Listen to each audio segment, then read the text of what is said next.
Thank you for joining the Senior Bulletin.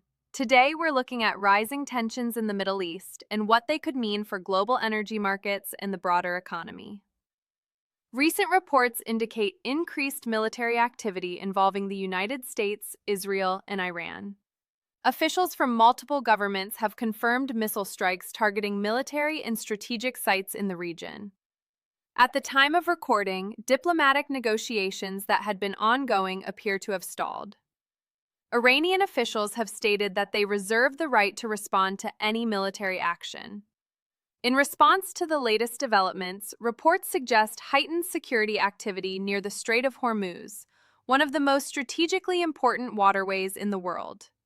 Let's take a closer look at why this matters. The Strait of Hormuz is a narrow maritime passage connecting the Persian Gulf to the Arabian Sea. At its narrowest navigational points, shipping lanes are only about 2 miles wide in each direction.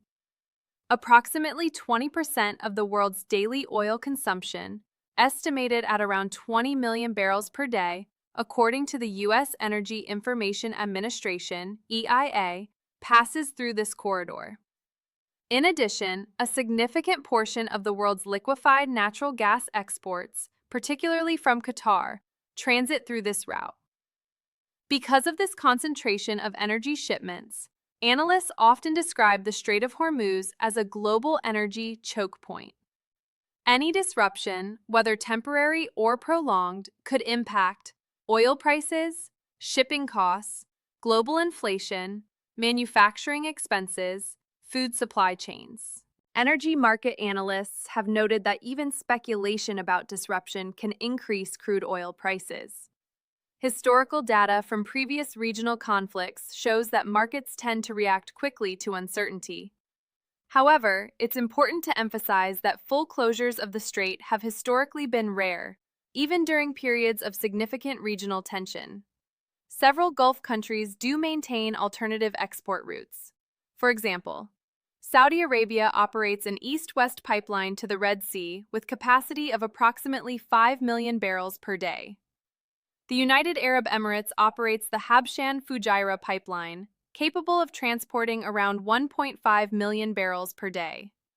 Still, these alternatives do not fully replace the total volume that normally passes through the strait. More than 80% of oil transiting the strait is destined for Asian markets, including China, India, Japan, and South Korea. A prolonged disruption would therefore have global consequences, not limited to Western economies. From a strategic perspective, geography plays a significant role. The strait lies along Iran's southern coastline, giving it geographic proximity to major shipping lanes. At this stage, global markets are watching closely to determine whether current tensions represent a temporary escalation or a longer-term shift in regional stability. Energy security remains one of the most sensitive components of the global economy. Developments in this region often extend far beyond the Middle East and can affect households, fuel prices, and financial markets worldwide. We will continue monitoring verified updates from official sources, including the U.S. Energy Information Administration, the International Energy Agency, and major global news agencies. If you found this breakdown helpful, consider subscribing to the Senior Bulletin for calm, fact-based analysis designed to keep you informed. Thank you for watching.